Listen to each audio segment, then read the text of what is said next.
Hello everyone, welcome to our channel Radiatic. जो हमारा mock test series चल रहा है radiotherapy, radiology, medical physics, nuclear medicine examination में पूछे जाने वाले मल्टीपल चॉइस क्वेश्चंस का आज है सीरीज नंबर 7, जिसमें कि हम लोग देखेंगे रेडिएशन फिजिक्स के बारे में। रेडिएशन फिजिक्स के जो एमसीक्यूज हैं उनको हम लोग देखेंगे। इसका आज है पार्ट 2। पार्ट 1 का वीडियो ऑलरेडी हमने पहले बना रखा है। ठीक है, तो रेडिएशन फिजिक्स का एक बड़ा पोर्शन है जिसमें कि पूरा फिजिक्स कवर करना है। ठीक है, तो इसका ये पार्ट 2 है। सो बिना किसी देरी के स्टार्ट करते हैं। Question number 1, the relationship between wavelength frequency and velocity for photon is given by the formula.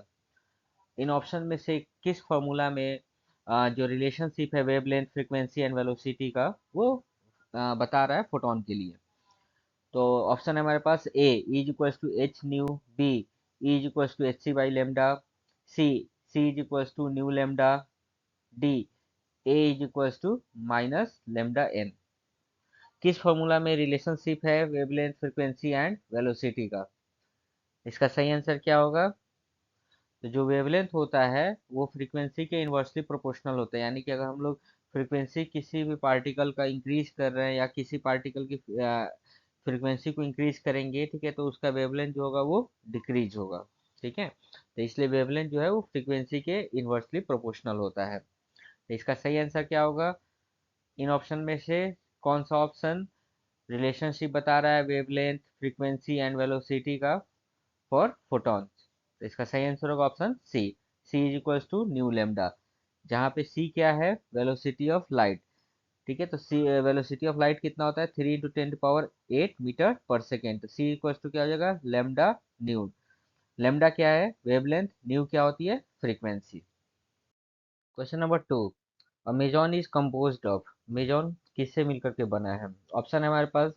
Option A, a quark and anti quark of the same flavour. Option B, a quark and an anti quark of different flavour. Option C, two quark and two anti quark of different flavour. Option D, two quarks और two antiquarks of same flavour. तो meson क्या होता है? मेजॉन एक सब atomic particle है जो कि क्वार्क और एंटी क्वार्क से मिलकर के बना होता है। ठीक है, लेकिन इन ऑप्शंस में से कौन सा ऑप्शन सही है? मेजॉन किससे मिलकर के बना है? तो क्वार्क्स एंड एंटी क्वार्क से तो मिलकर के बना है। ठीक है, एक सब एटॉमिक पार्टिकल है। तो इसका सही आंसर क्या होगा? Option B, a quark and a anti quark of different flavour. ठीक है, डिफरेंट फ्लेवर का मतलब क्या हो गया? Flavour that means types. ठीक है, यानी कि मेजॉन जो है वो सब एटॉमिक पार्टिकल है जो कि कंपोज होता है एक क्वार्क और एक एंटी क्वार्क से मिलकर के। ठीक है, ऑफ डिफरेंट फ्लेवर्स। ठीक है, question number 3, how many kinds of neutrino exist in nature. Nature में कितने काइंड यानी कि कितने टाइप के न्यूट्रिनो एग्जिस्ट करते हैं? ऑप्शन है हमारे पास ए 6, बी 3, सी 1, डी 2। इसका सही आंसर क्या होगा? न्यूट्रिनो क्या होता है? एक एलिमेंट्री पार्टिकल्स है। नेचर में यूनिवर्स में अगर हम बोले तो न्यूट्रिनो जो होता है लगभग 10⁻19 है। ठीक है, और उसका अनुमान लगाना भी बहुत मुश्किल है। मिलियंस बिलियंस है यूनिवर्स में। ठीक है, लेकिन वो कितने काइंड्स के हैं ये क्वेश्चन है हमारे। ठीक है ना, कितने काइंड्स के न्यूट्रिनो एग्जिस्ट करते हैं नेचर में? तो इसका सही आंसर क्या होगा? Option B 3। ठीक है, तो 3 न्यूट्रिनो कौन कौन से हैं? तो एक होता है आपका, पहला होता है electron neutrino, second muon neutrino, third tau neutrino. Question number 4, electromagnetic interactions occur by exchanging photons. Nucleons interact to each other by exchanging. Photon को एक्सचेंज करके इलेक्ट्रोमैग्नेटिक इंटरेक्शंस ऑकर होता है। Nucleons interact to each other by exchanging which particles? Option है हमारे पास। Option A quarks, B mesons, C collars, D natural vector bosons. तो जो nucleons है, ठीक है, न्यूक्लियॉन्स दैट मीन्स वहाँ पे प्रोटॉन और न्यूट्रॉन्स जो न्यूक्लियस में रहते हैं, ठीक है, उसी को हम बोलते हैं न्यूक्लियॉन्स। तो वो इंटरेक्ट करता है आपस में बाय एक्सचेंजिंग विच पार्टिकल। सही आंसर क्या होगा इसका यहाँ पर? Option B meson. ठीक है, मेजॉन को एक्सचेंज करके न्यूक्लियॉन्स इंटरेक्ट करता है आपस में। Question number 5, in standard model of quarks में have the following interactions. Standard model में क्वार्क्स के पास कौन कौन सा इंटरेक्शन है? ऑप्शन है हमारे पास A. Strong electromagnetic and weak. B. Strong and electromagnetic. C. Strong and weak. D. Strong only. ठीक है, कौन सा इंट्रैक्शन होगा क्वार्क्स में? ऑप्शन, इसका सही आंसर क्या होगा? Option A, strong electromagnetic and weak. ठीक है, ये जो तीन इंट्रैक्शन है वो क्वार्क्स में होते हैं स्टैंडर्ड मॉडल में। Question number 6, which of the following statement is false? इन ऑप्शन में से कौन सा स्टेटमेंट फॉल्स है? ऑप्शन है हमारे पास A, the anode is made up of tungsten target. B, the cathode is a tungsten filament. C, electron are accelerated towards the cathode. D, X ray emerge through a thin glass beryllium windows. तो इसमें से कौन सा option गलत है, false है? कौन सा स्टेटमेंट फॉल्स है इसमें से एक्सरे ट्यूब के लिए? सही आंसर क्या होगा इसका? Option C, acceleration are accelerated towards cathode. ये ऑप्शन जो है वो, ये जो स्टेटमेंट है वो गलत है। Question number 7, the efficiency of x-ray production depends on what factors of an anode? Anode के किस फैक्टर पे एक्सरे प्रोडक्शन की इफिशियंसी डिपेंड करती है? ऑप्शन है हमारे पास ए, मास नंबर जिसको ए से डिनोट करते हैं। Option B, the binding energy. C, atomic number जिसको जेड से डिनोट करते हैं। D, number of nucleons. तो एक्सेल प्रोडक्शन की इफिशियंसी एनोड के किस फैक्टर से डिपेंड करेगी, किस फैक्टर पे डिपेंड करेगी? सही आंसर क्या होगा इसका? Option C, atomic number. ठीक है, एनोड का जो एटॉमिक नंबर होगा उस पर डिपेंड करेगी इफिशियंसी ऑफ एक्सरे प्रोडक्शन। ठीक है, ये एक्सरे ट्यूब है जिसमें कि ये एनोड है, यहाँ पे देख सकते हैं ये एनोड है, ये रोटर है जो कि एनोड से अटैच्ड होता है, ये ग्लास होता है and this is cathode. Question number 8, what focal spot is used in therapy machine? जो थेरेपी मशीन होती है उसमें कौन सा फोकल स्पॉट यूज करते हैं? ठीक है, टारगेट में जो फोकल स्पॉट होता है वो कौन सा फोकल स्पॉट थेरेपी मशीन में यूज करते हैं? थेरेपी मशीन डेट मीन जो लीनियर एक्सेलेटर मशीन होते हैं। ठीक है, उसमें कौन सा फोकल स्पॉट यूज करते हैं? ऑप्शन है हमारे पास A, small focal focal spot. B, triangular focal spot. C, stationary focal spot. D, large focal spot. तो थेरेपी मशीन में कौन सा फोकल स्पॉट यूज करते हैं? सही आंसर क्या होगा इसका? Option D, large focal spot. ठीक है, थेरेपी जो मशीन होती है उसमें लार्ज फोकल स्पॉट यूज करते हैं। ठीक है, क्योंकि जो स्मॉल फोकल स्पॉट होता है वो इमेजिंग में यूज करते हैं, जितना छोटा फोकल स्पॉट होता है उतनी अच्छी इमेज आती है।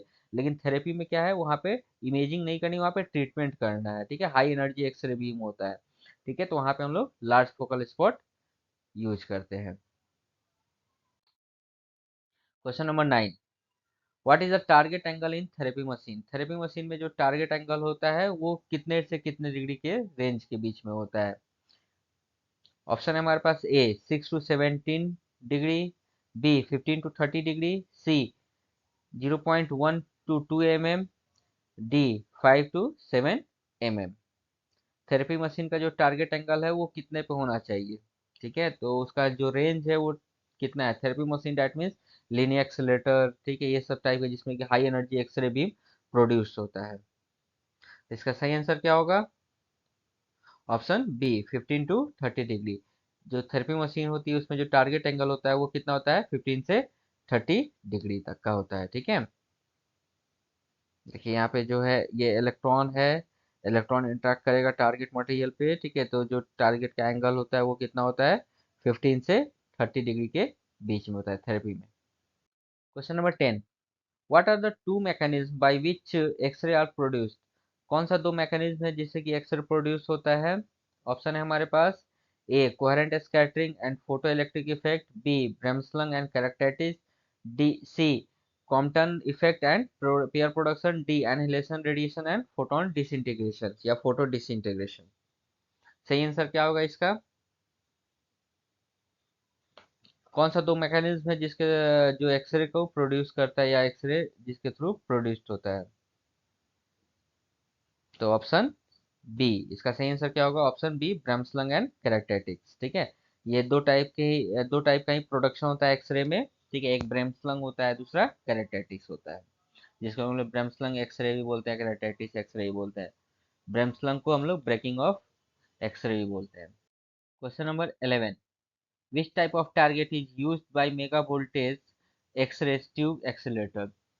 किस टाइप का टारगेट को यूज करते हैं हम लोग मेगा वोल्टेज एक्सरे में। ठीक है, जो मेगा वोल्टेज एक्सरे होते हैं उसमें हम लोग किस टाइप का टारगेट यूज करते हैं। यहाँ पे ऑप्शन है A flattening filter, B transmission type target, C reflection type target, D filtration. सही आंसर क्या होगा इसका, किस टाइप का टारगेट यूज करते हैं हम लोग थेरेपी मशीन्स में। ठीक है, जो मेगा वोल्टेज एक्सरे प्रोड्यूस करता है, ठीक है, उसमें हम लोग किस टाइप का टारगेट यूज करते हैं, जिसमें कि मेगा वोल्टेज एक्सरे का प्रोडक्शन होता है। ठीक है, तो उसमें हम लोग यूज करते हैं। सही आंसर क्या होगा इसका, option B transmission type target. देखिए दो टाइप का टारगेट होता है। ठीक है, यहाँ पे जो ये एक्सरे ट्यूब है, ठीक है, ये हम लोग बेसिकली लो एनर्जी एक्सरेज में इसको हम लोग यूज करते हैं। ठीक है, यहाँ पे जो टारगेट है वो क्या है, रिफ्लेक्शन टाइप टारगेट है। ठीक है, जो कि रिफ्लेक्ट कर रहा है, ठीक है, एक पर्टिकुलर एंगल पे। लेकिन जो लीनियर एक्सेलेरेटर होता है उसमें क्या होता है, ट्रांसमिशन टाइप टारगेट होता है। ठीक है, जिसमें कि मेगा वोल्टेज हम लोग एक्सरे बीम होता है। ठीक है, तो ये टारगेट है, यहाँ से इलेक्ट्रॉन आएगा। ठीक है, इलेक्ट्रॉन यहाँ से आकर के एक्सेलरेट होता है इलेक्ट्रॉन बीम, फिर ये टारगेट पे स्ट्राइक करके वहीं से ट्रांसमिट होकर के हाई एनर्जी एक्सरेज या mega voltage x-ray beam generate करता है। ठीक है, और जो डायग्नोस्टिक में होता है उसमें क्या होता है, जिसमें लो एनर्जी होता है या ऑर्थो वोल्टेज हम लोग एक्सरे बीम चाहिए होता है उसमें, यहाँ पे यहाँ से ये जो हार्मोनिक इमिशन के थ्रू इलेक्ट्रॉन प्रोड्यूस होता है, फिर इलेक्ट्रॉन से इस टारगेट पे स्ट्राइक करके फिर यहाँ से वो एक्सरे बीम का जनरेशन होता है, रिफ्लेक्शन टाइप टारगेट होता है। तो इसका सही आंसर क्या होगा, ऑप्शन में हम लोग transmission type target, linear accelerator में कैसा टारगेट यूज करते हैं, transmission type target. Question number 12, the probability of bremsstrahlung X ray productions fluctuates with. जो प्रोबेबिलिटी होती है ब्रेमस्लंग एक्सरे प्रोडक्शन का, वो किसके थ्रू फ्लक्चुएट करता है, ठीक है ना, या fluctuate with.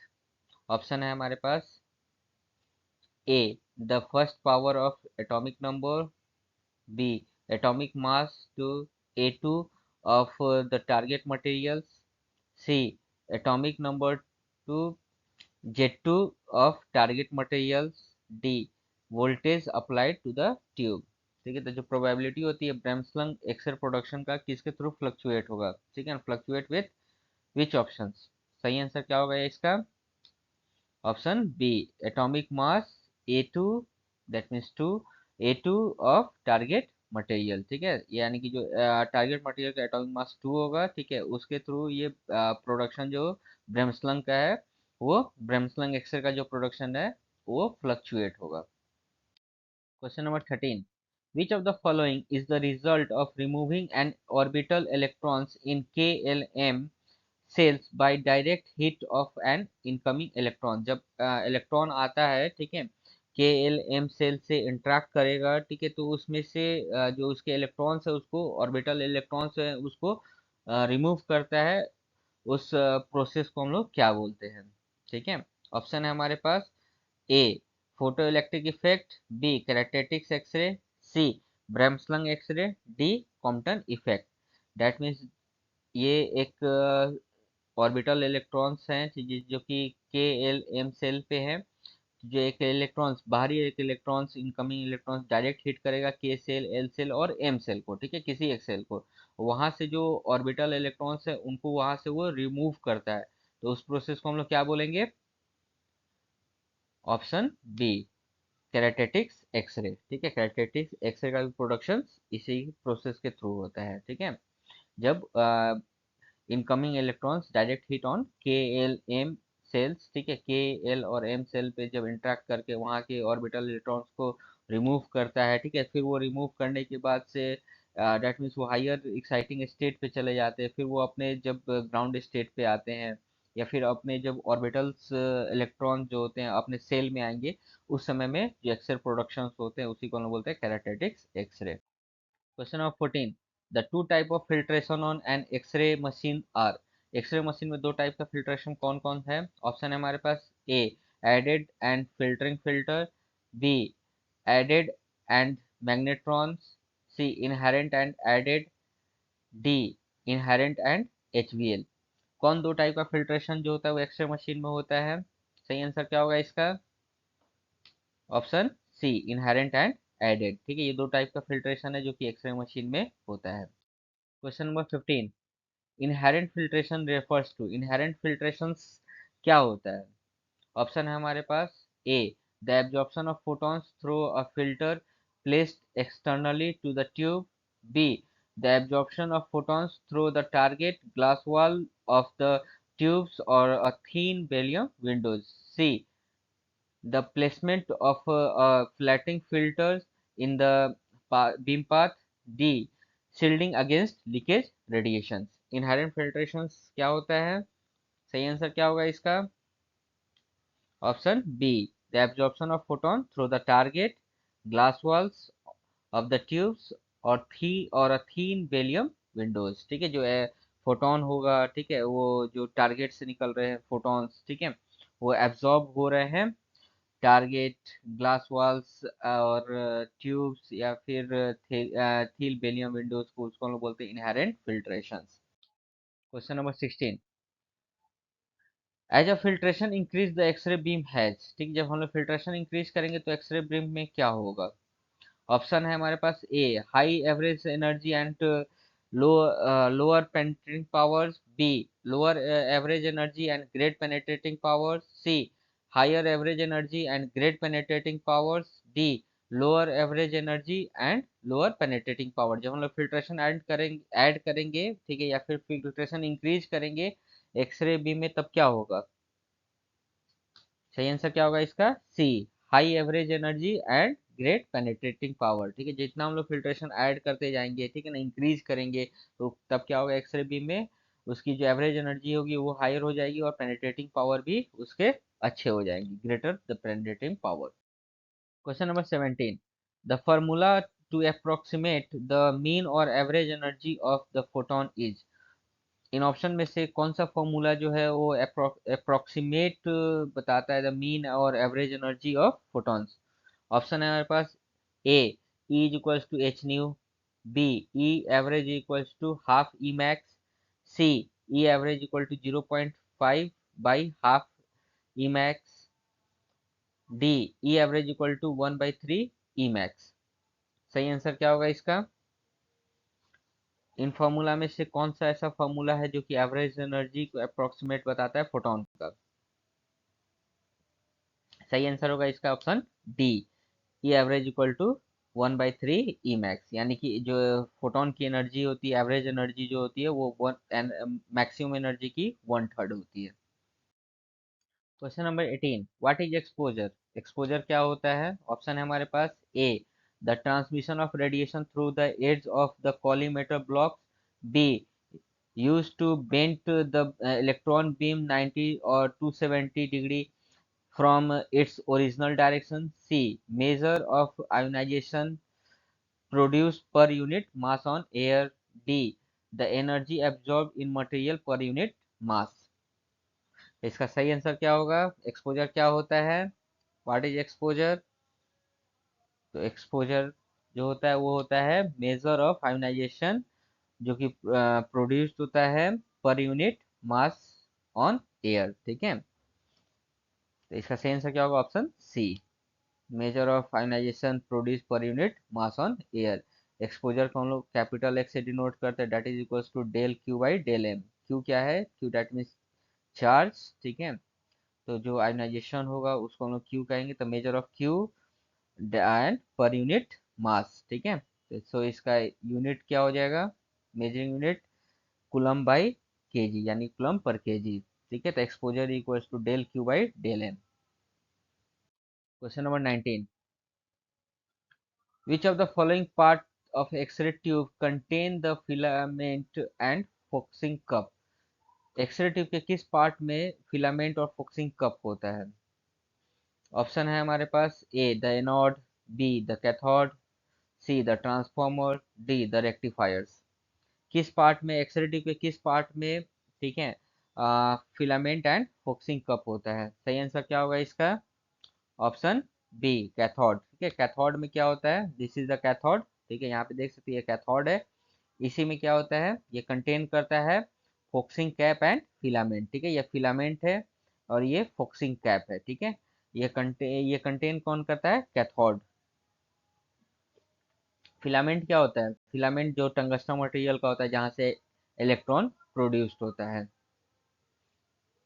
Question number 20, which of the following bonds occur between two non metallic atom, दो नॉन मेटालिक एटम के बीच में कौन सा बॉन्ड होता है? ऑप्शन है हमारे पास A ionic bond, B van der Waals bond, C covalent bond, D metallic bond. सही आंसर क्या होगा इसका?